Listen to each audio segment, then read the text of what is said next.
Okay, so this is COMP2106, Advanced Server-Side Scripting. This is a redone video of week 5, just because the video apparently did not get uploaded to YouTube.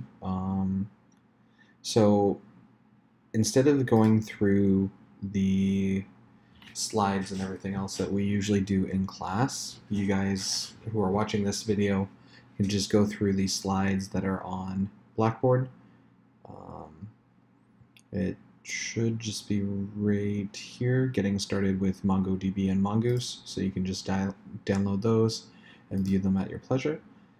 The original code that we did in class is right here at GitHub Code, and we're going to be using MLab, which is going to be a cloud-hosted MongoDB, which is what we're going to be using as our database instead of like MySQL or something like that.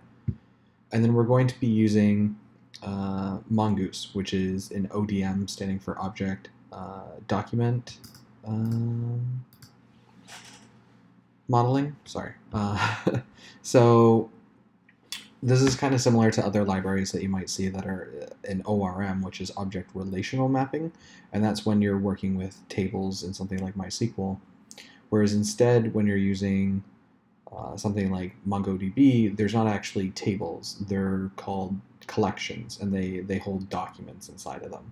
And those documents can have a very nested structure because it's similar to, it's in a JSON-like format. So you can end up having arrays and more nested objects inside of that, as opposed to having that separated in different tables. So you can just go through the PowerPoint at your thing. And really what this video is to do is just do the practical part of what we did in class, just so that way there's a reference for it. Just for explanation, this is going to be a pretty quick video in the fact that I'm going to go through things pretty quickly. So if you need to slow it down, YouTube does have a speed control, so you can put it at like 0.5 speed, or you can just watch it a couple of times. But what we're going to be doing, I've created a folder that's called Week 5 Redo, and this is going to be the folder in which my code is going to be done in. So the first thing that we always do is we're going to run the express command, which is done by globally installing the express generator using a period, because I'm currently in the folder that I want those files to go into, and I can do /view equals pug. And that will scaffold out our project with all the required things that we need, and then we will npm install all of our global modules, or not global modules, all of our modules that we need in the folder. And then because we always use nodemon, we're going to type in npm install nodemon, and then we're also going to use mongoose, and we can just do /save so that it adds it to our package JSON folder. So that'll just take a little bit just to install those. And there we go. Okay.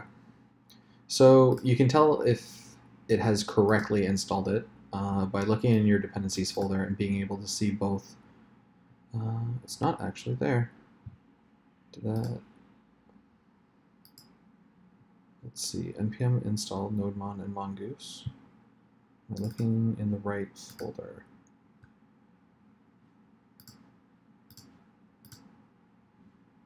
Let's try that one more time. Well, first I'll just do npm install nodemon just by itself. You can install multiple modules at the same time, but for some reason that didn't add it to my dependencies folder. And then as you can see right here is all the code that we've used this week in class. So we're going to be basically redoing all of the code that's in here, just on video.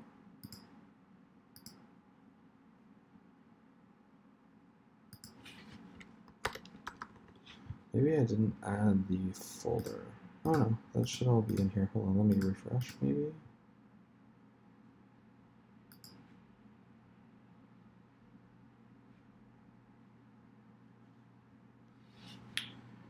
Okay, express, let me just try doing it as save dev and open up to just that. Okay, so here it is here. That's weird. I don't know why I didn't do that properly. And then npm install mongoose, and we're going to -- save that one as well. So there's mongoose.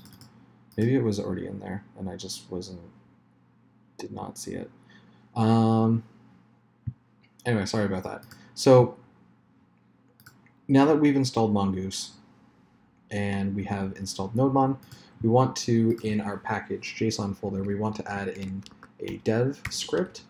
And what this does is it allows us to run a script using npm run.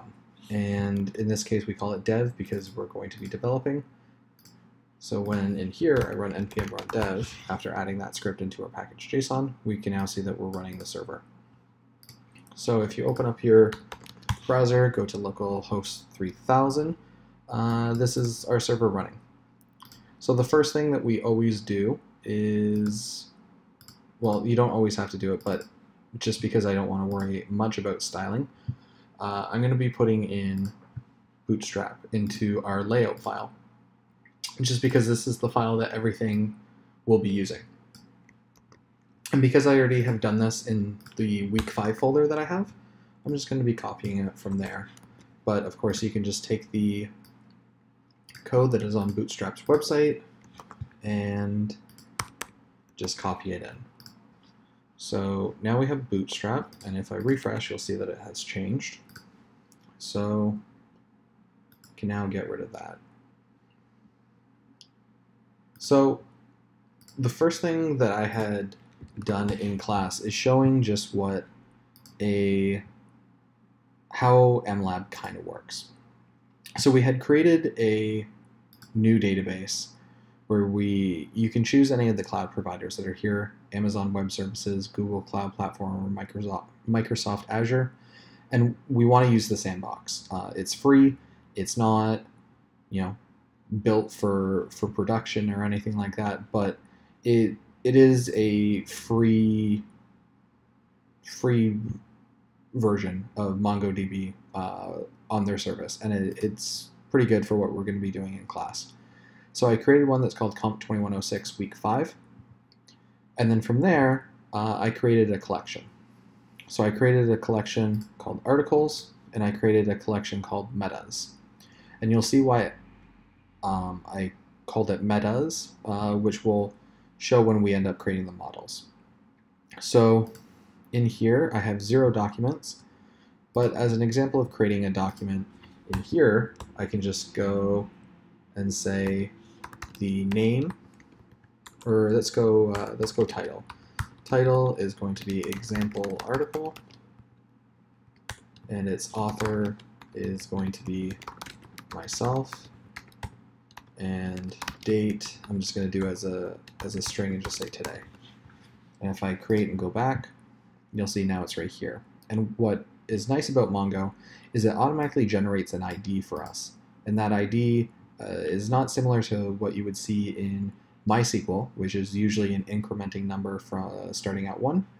What it does is it generates this completely unique ID, which is not similar. So if I were to create a document that has the exact same information, so I create and go back, you'll see that these two IDs are different. It starts with the same number, which is 5C5F, blah, blah, blah, but the rest of it is different.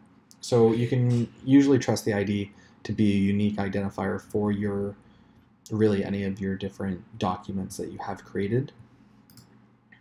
And what we're going to be using this for is being able to display articles in our web application that we're making. So what we did is we created an article under models. So what we'll do is we'll create a new folder. That folder will be called models, and then we'll create a file in there that's going to be called article.js. So because we're using Mongoose, we want to create mongoose equals require mongoose, and then we're going to create a object called schema, which is going to be mongoose.schema. And then in here, this is where we end up explaining what this object is going to look like. And if we take from the work that we did in class, we created an article and it had a title of type string, a body of type string, a date of type date, and an author of type string. So some of the things that you can do, if we open up the documentation for Mongoose, mongoosejs.com, and we go to the documentation, we can see when we're creating a schema that there's a couple different ways that you can do it. So one, you can just say that it's going to be a string or any other thing like a number, but you can also give it an object and you can do some more information. So in this case, they have a date where they say it's type date, and it also has a default of date.now.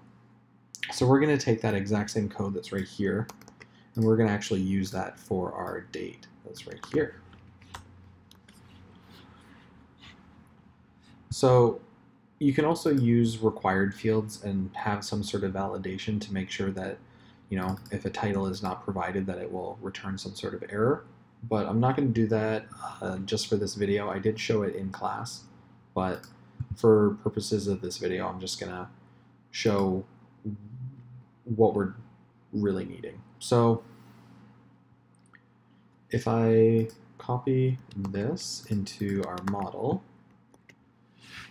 so you can see that we have an object called article, which is a new schema where we have the title, body, date, and author. And then at the bottom, we end up exporting, and this is where we create a model based on our schema. So the schema is saying what it looks like, and we pass that in as a property to mongoose.model, and we also name it. So we say it's an article.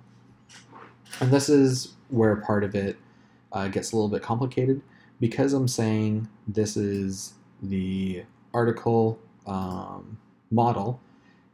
In the background, because this is the thing, you end up making it single as a single object, because this is modeling a single article. But what it's going to do automatically is look for a table that is called, or a collection that is called articles. So automatically it's going to look and pluralize it. So that's why it's a little bit important to always make our collections with an S at the end. Now, you can do some extra configuration so that way it knows which collection to look at without having to automatically append an S to it. But again, for this, we're not going to be doing that. So after creating our article model, what's nice about a model is that it has a lot of the CRUD functionality already built into it. So we can create a model, we can update, we can read, or in this case it's called find, and we can also delete. So in our Express application, I'm going to put in a nav bar at the top. So I'm just going to go into Bootstrap, and I'm also going to use HTML2 Jade, which again, Jade and Pug are very similar.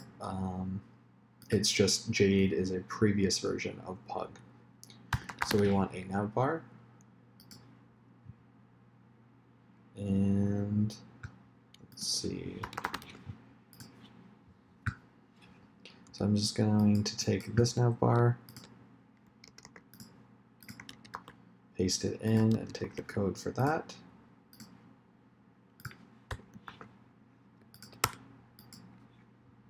And make sure that it is inside the body. So now when I refresh the application, you'll see we have our navbar up at the top, and I'm just going to remove some of the other stuff that we don't need. So we don't need the search that's on the side. We don't need disabled. We're not going to have a drop down.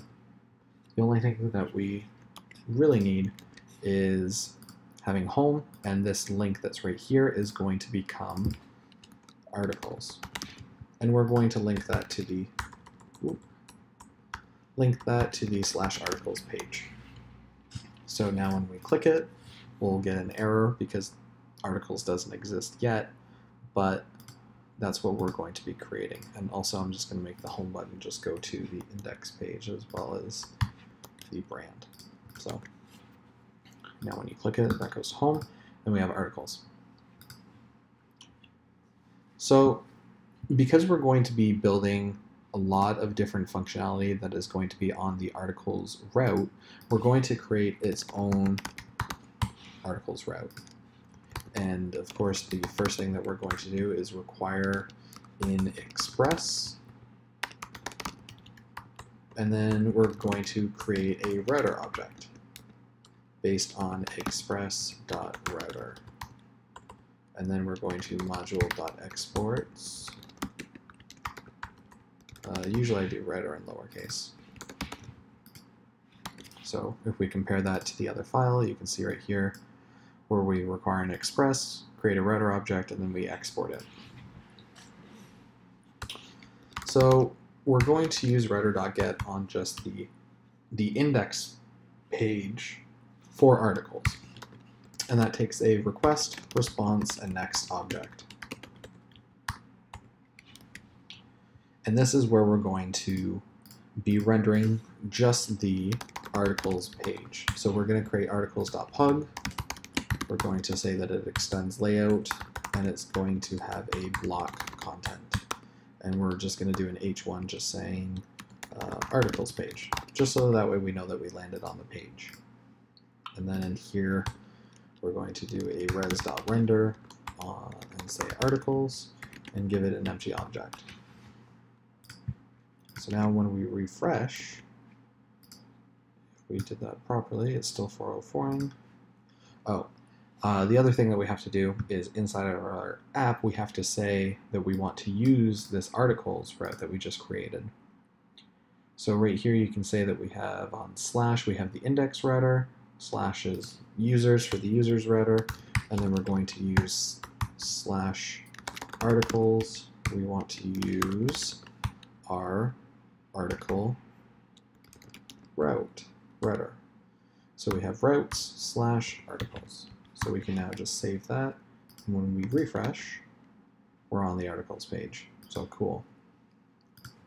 So I'm just going to clean this up, put it inside a container, save that, and now it's tabbed in. So when you're looking at articles, if you were to compare it to a site, say like CTV News, Barrie, this is the one that we showed in site. So you're going to want to display all of the different articles on your page. So you're going to want to do a database call to Mongo and request the different types of articles. So in order to do that, we first have to set up the connection to our Mongo database. So inside of app is where we end up requiring in mongoose. So we say mongoose, and I'm just going to take the code that's inside of our app here. The code for this is also in the slides, but in here we want to do mongoose.connect and say mongoose.connect. And in here you can find this string of what you need inside of MLab.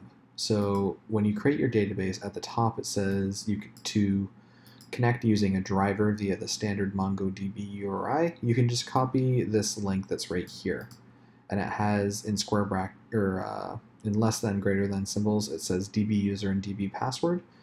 This is where you will replace it with a user that you actually create under the users tab. So you can add a database user. In this case, I called it demo1, and I gave it the password of password1, just because it required also a numeric value, not just text.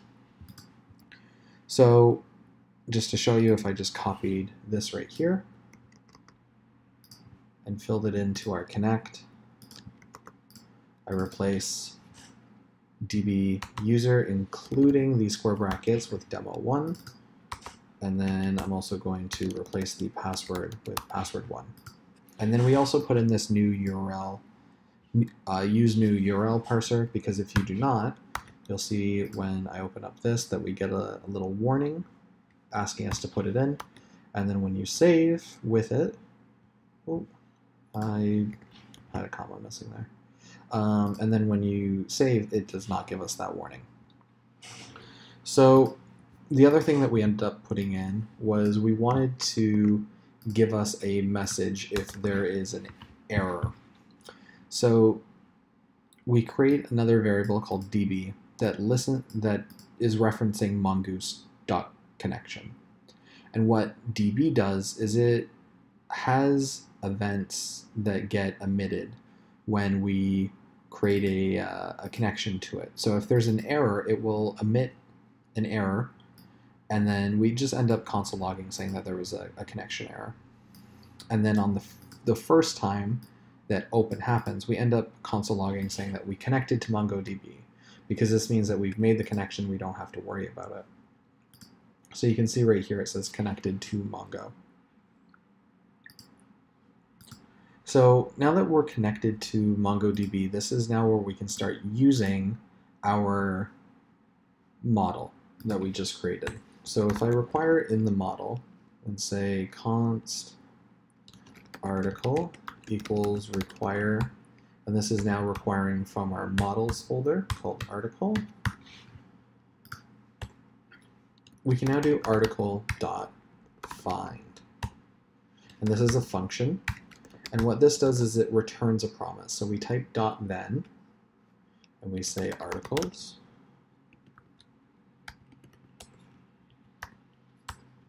And then we can pass that articles object to the front end. So this is the object that's passed into articles. And if I just, right here, I can do, so each article in articles, I want to just do we'll do an h3 tag of the article.title. And when I refresh, it has grabbed our articles. So there's only 2 articles that we have in there right now, and both of them have the exact same title. And just to make it more distinct of where an article starts and where it ends, what we're going to do is we're going to put it inside of a card.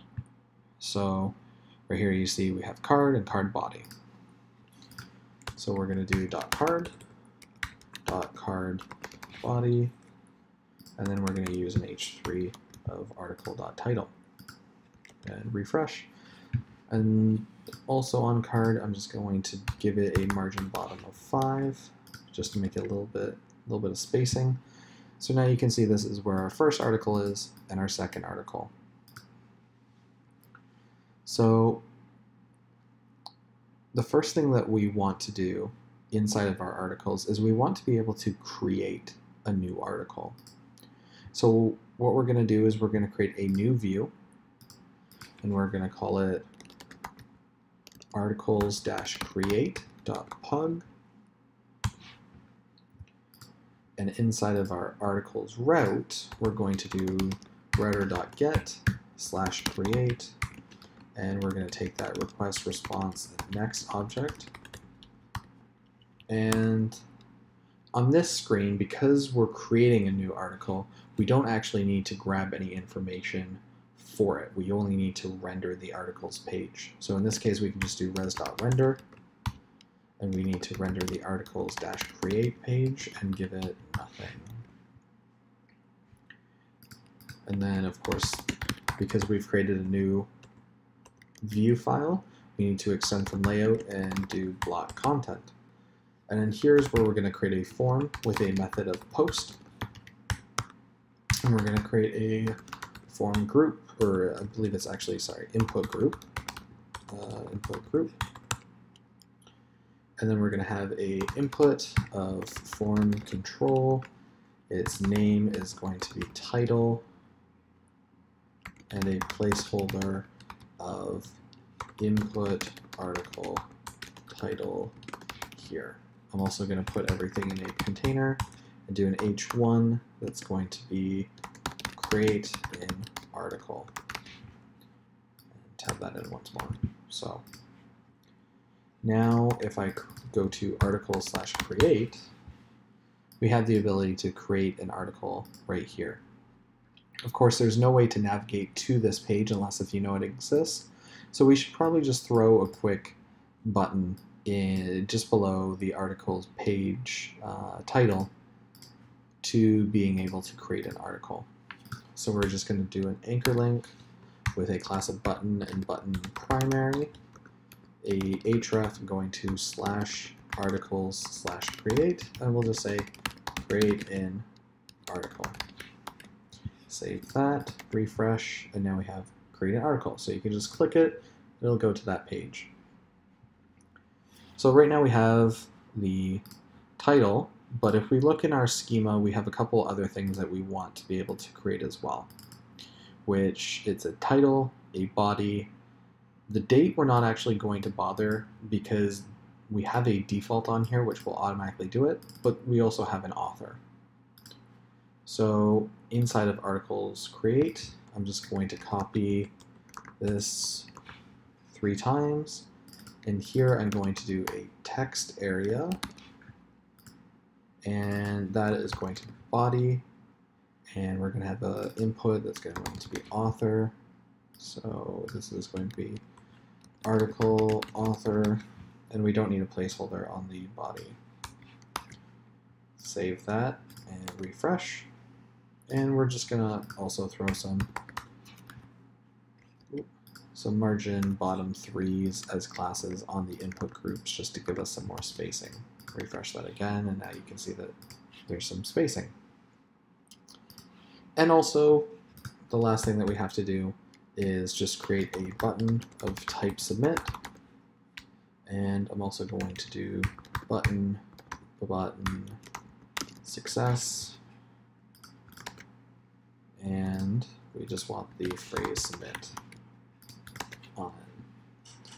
So now we have the title, an author, and a text area that's going to be for our body of the article. And then you can click submit, and it errors out. The reason that it errors out is because we haven't created the post method that's going to handle the form. So in here we can just copy this part. So I'm just going to throw a comment here and handles get request for creating an article. And then just below that, this handles the post request for creating an article. So when creating an object, or creating a document inside of MongoDB, as I mentioned earlier, models have a lot of nice abilities at creating a new record. And how you end up doing that is you can say, so const new article. So you can name this whatever you want. So you can just say created article equals, and then we want to do new article. And that is referencing the article that we are importing from our model. So this is creating a new article, and we want to just pass the request.body. And that will contain all of the information that's coming from our form. And then what we want to do is we want to save it. So what we can just do is we can just do created article.save. And then we do .then. Say, if it's a then, it means that it was successful. So we can just, we're going to redirect. So we do res.redirect, and we want to go to the /articles page. So that way we know, and we can see that it was just added. So if I refresh, currently it doesn't work because I didn't change this from get to post. Whoops. And refresh that, and now we have that. So in the examples that we used up on MLab, we have title, title, and title. So this title doesn't have anything. So I'm just going to delete that one just because it's not that relevant. But if we go into here and we want to create a new one, we can say example created, and I'm going to put my name as the author and body, a bunch of stuff, click submit, and you can see here's the one that we just created. And if we also want to include the author, we'll just throw, just below that, we'll just do an H6, and that's going to be article.author. And then maybe we'll also just do a p tag, which is going to be article.body. So now when I refresh, here's all that information. So now if I say, let's quickly just take an article that's on here. So 2 families safe after house fire. That's going to be our title. Our body is just going to be this little description that's right there. And the article we're just going to say is CTV News. I click submit, and you can see right here is our newly created article. So besides creating, sometimes, you know, in the case of like a news article, sometimes you want to do an update to its story. So of course you want to be able to edit. So what we're going to do is we're going to create a new route in order to handle editing. So we can say /edit, and in this case we need to know the ID of the article that we're wanting to edit.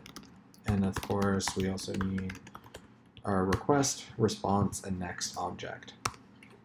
So what we want to do is we want to find the article, so that way we can display the information in the form that we're going to be using.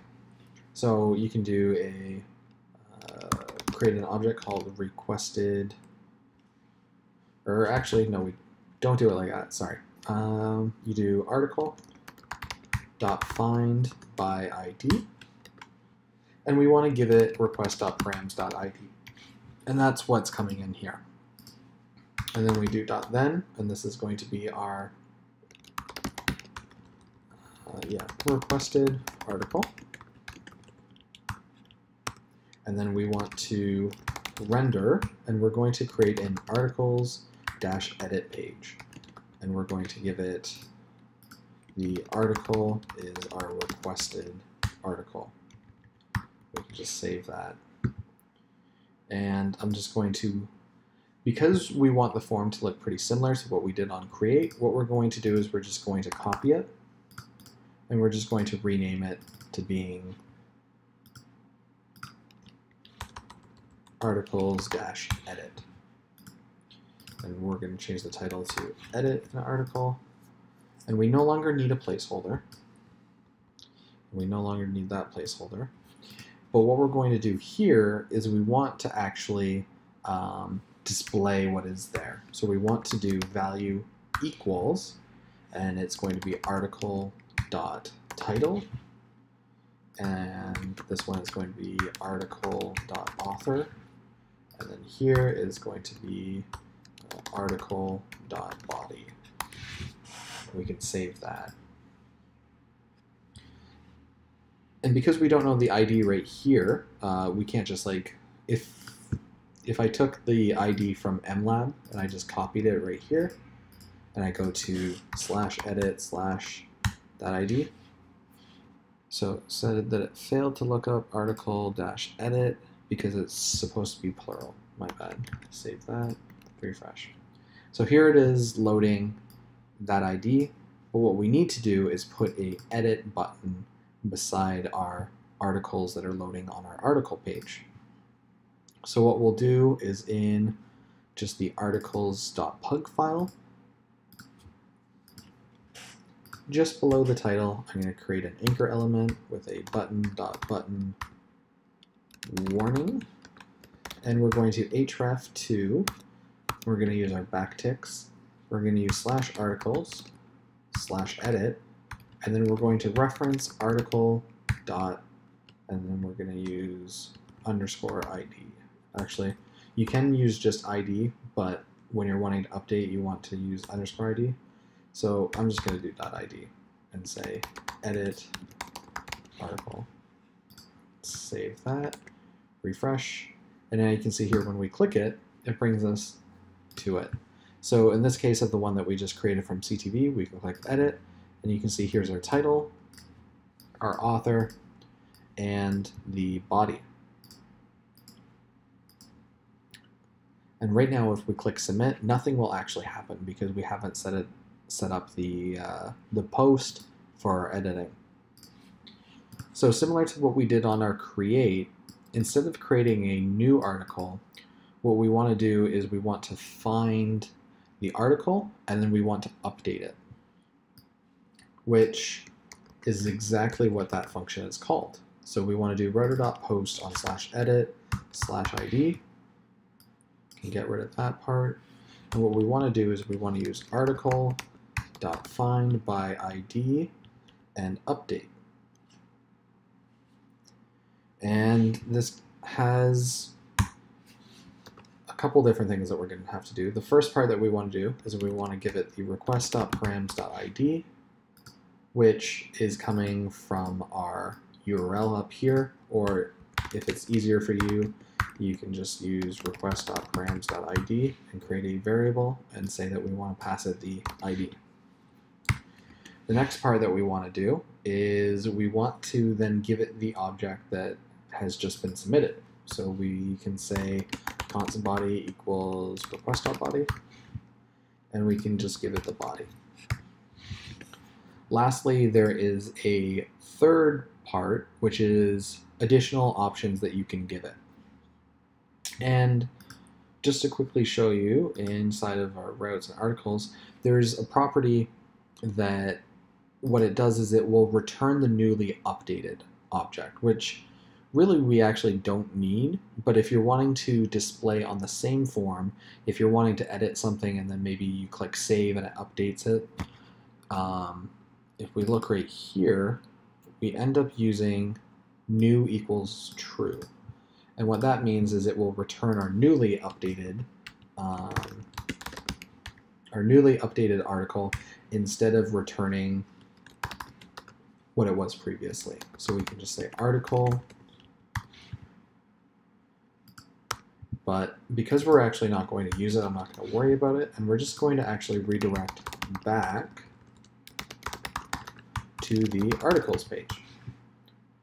Because once you're done editing, we can just assume that you want to see what it looks like. So if we get that working. So let's say it's 2 family safe and after house fire in Port McNoll. But what we could add is maybe an edit and say the cause of the fire was figured out to be a faulty dryer, and just click submit. And now you can see here we have our edit that came in. So if we click edit, it's right there. We can go back and it's right there. So that's being able to edit an article. Now if we wanted to delete an article, it's kind of the similar thing as well. So what we're going to do is just set up a router.get /delete/id. We need request, res, and next. And we're going to take the ID, but we don't need any request.body. In this case, it's just us clicking a button and it will go to the page. So we're going to do article.find by ID and delete. And we're going to give it the ID, and then we're going to use .then because it is a promise and we want to wait when it's done. And then we're just going to res.redirect back to /articles. And that's it. That's how you delete. And in order to get to this, we're going to have to create another button that's right in our articles page. And we're going to /delete, and we're going to say delete article. And we're going to put a danger on it, so that way it's red. We know that you don't want to necessarily click it. But if we click it, it deletes it. You can create an article.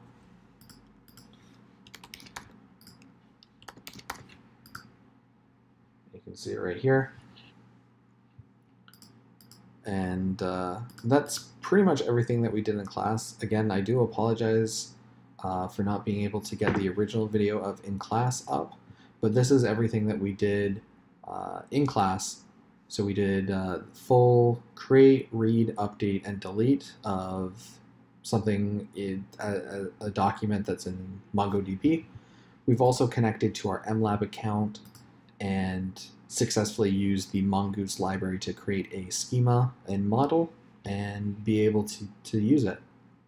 So if there's any questions that you have, feel free to send them to me. I can be available on Slack or, of course, always available by email and in class. So if you have any questions, like I said, just feel free to ask. Thanks.